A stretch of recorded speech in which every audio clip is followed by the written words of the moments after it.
જામનગર મહાનગરપાલિકા ચૂંટણી પહેલા ભાજપને મોટું બળ મળ્યું છે। કોંગ્રેસના ગઢ ગણાતા વોર્ડ નંબર 1 વિસ્તારમાં મોટી સંખ્યામાં લોકો ભાજપમાં જોડાયા છે।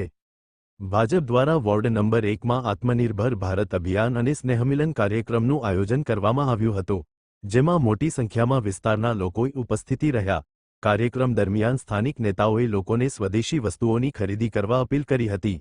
સાથે જ તમામ ઉપસ્થિત લોકોએ સ્વદેશી વસ્તુઓને પ્રોત્સાહન આપવાની અને આત્મનિર્ભર ભારતના સપના સાકાર કરવાની પ્રતિજ્ઞા લીધી હતી।